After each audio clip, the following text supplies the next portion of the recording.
Auto market में 9 करोड़ की फिरौती मांग कर कुछ लोग गायब हो जाते हैं। कहीं एक तरफ व्हाट्सएप पर कॉल तो कहीं एक तरफ व्हाट्सएप पर ऑडियो आती है, लेकिन अभी तक पुलिस नाकामयाब नजर आती है।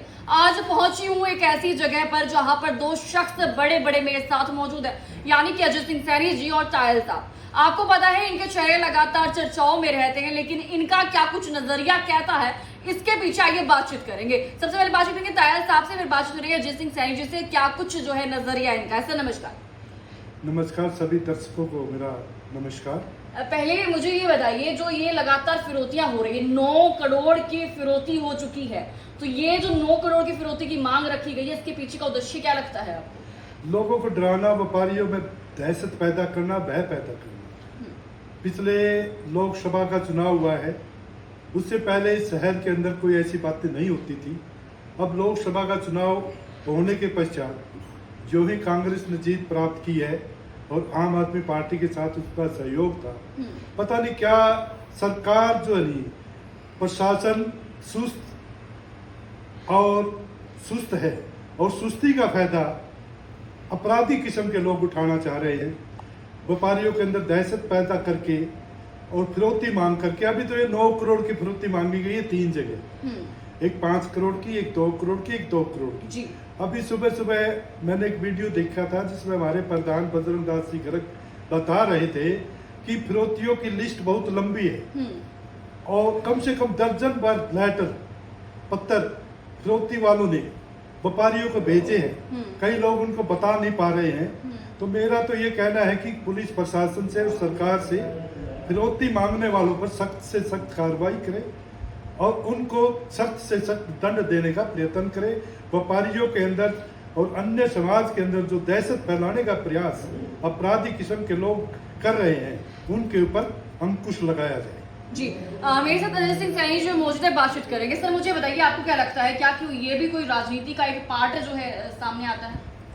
देखिए, राजनीति तो इसमें आप लगा लीजिए, आज से पहले इस साल में ऐसी घटना नहीं हुई। एक मार्केट के अंदर 3 फिरौतियां मांगनी, मतलब कि 9 करोड़ की फिरौतियां मांगी जा रही है सिर्फ और सिर्फ ऑटो मार्केट, एशिया की सबसे बड़ी ऑटो मार्केट में। सबसे बड़ी डूब मरने की बात यह है, शर्म की बात यह है प्रशासन की, कि सिटी थाना बिल्कुल उनके पीछे पड़ता है। उससे आगे जाओगे तो आप अपने क्राइम ब्रांच पड़ता है, मतलब कि वहां कहीं आसपास कितना भी एरिया है ना, सारा पुलिस अंडर के अंदर है। मतलब कि इतनी शर्म की घटना मैं कह रहा हूँ हिसार शहर के लिए कभी अपनी जिंदगी में नहीं सोची थी। मतलब कभी फिरौती आज किसी से मांगी जा रही है, कल किसी से मांगी जा रही है, कल किसी, और अगला मतलब और भी हो सकता है बंदा कोई भी। मतलब कि एक सिस्टम, पुलिस का डर तो मतलब बिल्कुल ही खत्म हो चुका है, जीरो हो चुका है पुलिस का डर। मगर एक बात देख लीजिए, आप चालान काटने के लिए जाओगे पुलिस वालों के पास, सड़क पे चालान काटने के लिए क्या मिलेंगे। मगर आप जब से फिरौती मांगी है, पुलिस इतनी सख्त हो गई है, मतलब आपको जगह जगह पुलिस, चारों तरफ पुलिस दिखेगी। अरे ये पुलिस पहले होती तो कोई गोलियां नहीं चला जाता। ये पुलिस पहले रोड में ऐसी जैसे सुरक्षा मिल रही है ऐसी होती है, कोई फिरौती नहीं मांगता, कोई गुंडाई नहीं करता, कोई गलत काम नहीं करता। मगर आप हर चीज क्या करते हो, कार्रवाई होने के बाद फिर आप पुलिस खड़ी करते हो, पहले खड़ी करते थे भाई साहब। अच्छा, हाल ही की अगर मैं बात करूं तो कहीं ना कहीं पुलिस जो है लगातार नाकाबंदी जो है कर रही है। वहीं पर अगर बात करूं तो महिंद्रा शोरूम में सबसे पहले एक धड़ाधड़ गोली चलने वाला मामला सामने आता है, जिसमें 5 करोड़ की फिरौती की मांग की जाती है। उसके बाद फिर एक और मामला, क्या उसके बावजूद भी पुलिस वहां पर सतर्क नहीं हुई थी? तायल साहब, क्या समझते हैं आप इसको लेकर? तो पुलिस को पहले सतर्क होना चाहिए था। सबसे बड़ी बात यह है, महिंद्रा शोरूम हिसार शहर का प्रतिष्ठान है जी। और वो माननीय राम भगत गुप्ता जी, जो यहाँ के पूर्व में 1989-90 के तहत के समय में प्रधान रहे नगर परिषद के, और उनका लड़का संजय गुप्ता इस शोरूम को चलाता है जी। वो संजय गुप्ता भी सामाजिक आदमी है, धार्मिक प्रवृत्ति का व्यक्ति है और राजनीतिक व्यक्ति भी है। और वो सबसे बड़ी बात यह है कि सशक्त इनेलो जो हमारे हरियाणा की सशक्त पार्टी है, उसके पिताजी उसके उपाध्यक्ष है। उसके उपरांत भी अपराधी लोग, बदमाश लोग उसके शोरूम पे के ऊपर गोलियां चलाते हैं, तो आम नागरिक का क्या असर होगा? चलिए, बिल्कुल मुझे याद आ रहा है कि चेहरे बिल्कुल सीसीटीवी कैमरे में साफ नजर आते हैं तीनों के, किस तरह के कपड़े उन्होंने पहने हुए हैं और कहां से वो आए हैं। शायद अभी तक अगर पुलिस कार्रवाई ठीक तरीके से कर रही होती तो वो सामने आ जाता। ये आप किस तरीके से समझते हैं, सही या गलत? देखिए, कोई कार्रवाई नहीं कर रही पुलिस सिर्फ और सिर्फ चेकिंग कर रही है, आम जनता की चेकिंग कर रही है। दुकानदारों की चेकिंग कर दी जा रही है, गुंडों की कोई चेकिंग नहीं हो रही, किसी प्रकार की कोई फरोख्ती वाले की चेकिंग नहीं हो रही। चेकिंग जिसकी होनी चाहिए, क्राइम लोगों की होनी चाहिए चेकिंग। पुलिस वालों को सब पता होता है क्राइम करने वाला कौन है, क्राइम करने जाने वाला कौन है, इनको सब पता होता है, मगर वो सोचते हैं पता नहीं हम क्या कब, मतलब कि कोई सेटिंग घाट बात करके। नहीं, कानून तो आप लोगों के लिए बना है ना, तो कानून ऐसा क्यों करेगा? बताइए पहले। कानून बना है मैडम, कानून हाथ में लेने वाले आप देख लीजिए कितने लोग हैं। एक मार्केट में फिरौती मांगी जा रही है, प्रशासन और शासन तो है नहीं। हमारे कमल गुप्ता जी को इस्तीफा दे देना चाहिए इस चीज को देखते हुए। इसमें कमल गुप्ता जी का क्या है? कमल गुप्ता जी ने तो आपके ऐलान कर दिया था ना कि मार्केट बंद कर दी जाएगी। सुनिए, उन्होंने बोली थी उन्होंने नहीं बोला मार्केट बंद कर देंगे। वो क्यों बोलेंगे मार्केट बंद करने? मार्केट जो वहाँ के प्रधान है, मार्केट के प्रधान है, वो बोलो मार्केट बंद कर देंगे। नहीं मैडम, ऐसा नहीं है, बिल्कुल नहीं है। मैं कह रहा हूँ बिल्कुल सही ढंग से इनको इशारा चलाना नहीं आया बिल्कुल भी कमल गुप्ता जी को, इनको इस्तीफा दे देना चाहिए। आपके शहर के अंदर वो भी सिटी थाना के पास 3-3 फिरौतियां मांगी जा रही है। शर्म की बात है गुप्ता साहब, शर्म की बात है। हमारे हरियाणा के सीएम को देखना चाहिए। सो इतना बड़ा मुद्दा हरियाणा के अंदर ये हो रहा है, घटना हो रही है, आम आदमी कैसे सुरक्षित होगा, व्यापारी कैसे सुरक्षित होगा, कैसे सुरक्षित होगा मैडम, आप देख लीजिए। चलिए मुझे टायल साहब ये बताइए, जितनी भी धमकियां लगातार आ रही है, फिरौती की मांग की जा रही है, आपको क्या लगता है ये सिर्फ टीआरपी के लिए किया जा रहा है या सच में लोगों पर जानलेवा हमला भी हो सकता है, जो 1 हफ्ते का समय देते हैं और साथ ही साथ कहते हैं इतने पैसे हमें चाहिए, अगर नहीं दिए तो क्या लगता है उन पर हमला हो सकता है? मैं तो मानता नहीं कि टीआरपी के लिए है, कोई पब्लिसिटी के लिए है, ऐसी कोई बात नहीं है। अपराधियों को क्या चाहिए? पैसा और टीआरपी भी चाहिए। जितनी अपराधी की टीआरपी बढ़ेगी उतनी दहशत बढ़ती है। आप तो समाज में रहती है, पत्रकारिता कर रही है, तो आपको मालूम है टीआरपी यानी कि किसी आदमी का प्रचार ज्यादा होगा, तो इन बदमाशों का भी प्रचार तब होगा जब इनको पैसा मिलेगा, जब ये हत्याएं करेंगे। अब जैसे पिछले कई सालों से ऐसा होता है कि गैंग जो है आगे बढ़ना चाहती है, वो चाहती है कि जब आंसी के अंदर पहले बहुत वारदातें होती थी। आंसी का व्यापारी व्यापार छोड़ करके अपनी जगह छोड़ करके दूसरे प्रदेश में चला गया था।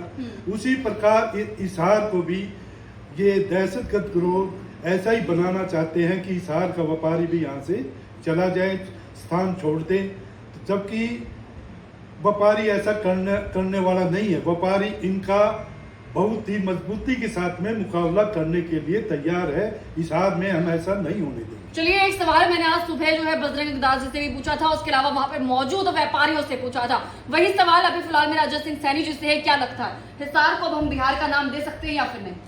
मैडम बिहार से ऊपर चले जाओ, बिहार तो एक छोटी चीज होगी, मतलब यार बार एक चीज, मतलब कि शर्म की बात यह है कि एक ही मार्केट में एक ही वारदात किए जा रहे हैं, लोग फिरौती मांगे जा रहे हैं, मतलब कि बिहार नहीं, बिहार से ऊपर चले गए। चलो इसको मैडम आप लोग पुलिस का तबादला हो गया बिल्कुल है, पुलिस का तबादला, जब तक आप एनकाउंटर नहीं खोलोगे हरियाणा के अंदर बदमाशी खत्म होने वाली नहीं है। मगर आप लोग एनकाउंटर क्यों नहीं खोलते, इसके पीछे क्या वजह है? ये देखो शासन जानता है या प्रशासन जानता है? नहीं तो आप झूठ है मैडम, झूठ है, बिल्कुल झूठ है। एक व्यक्ति और थे जो वहाँ पे व्यापारी, तो उन्होंने भी कहा कि भी एनकाउंटर कर देना चाहिए, ये जो चीजें हैं वापस से खोल दीजिए। आपने याद हो मैडम, आज से मैं पीछे नहीं चलता हूँ, जब हुड्डा साहब की सरकार बनी थी आज से कुछ साल पहले, जब इस हरियाणा के अंदर हुड्डा साहब ने कई एनकाउंटर करवाए थे, बदमाशी का जड़ से नाम खत्म कर दिया था, उसके बाद बदमाशों ने अपने काम धंधे मैडम जी मामला राजनीति का ही है सारा। इलेक्शनों का समय चल रहा है, 4 महीने 100 दिन इलेक्शन के बचे हुए हैं, इस वक्त ये वारदात होती है, मतलब कि शर्म की बात है शासन के लिए। सबसे पहले तो मैं हमारे हरियाणा के सीएम से कह देना चाहता हूँ, हरियाणा के अंदर हमारे हिसार के अंदर सबसे पहले एनकाउंटर खोले, जो भी बदमाश कूद गए ना उसको बैठाने का काम करें आप लोग। चलिए फिलहाल जो ये 3 फिरौती की मांग लगातार चल रही है, समझ ये नहीं आ रहा कि कौन सी गैंग का ये काम है या किसके द्वारा ये करवाया जा रहा है। चलिए ताहिर साहब एक आखिरी सवाल आपसे रहेगा, मुझे कुछ बातें इस तरह के सुनने में आ रही है कि बीजेपी जो है हार गई और अब जो है कांग्रेस आ गई है, इंडिया गठबंधन आ गया है, कहीं यही वजह तो नहीं कि जो है सत्ता में जो पार्टी है वो इस तरह के काम करवा रही है? यहाँ पर आम जनता कुछ इस तरह की बातें ऑफ कैमरा बोलती है, लेकिन आप इसको किस नजरिए से देखते हैं? देखिए मेरा जो नजरिया है जी, भारतीय जनता पार्टी की सरकार तकरीबन 9.5 साल से चल रही है, तो उसके अंदर उन्होंने अपराधियों के ऊपर अंकुश लगाया और उसमें सफल भी हुए थे माननीय खट्टर साहब।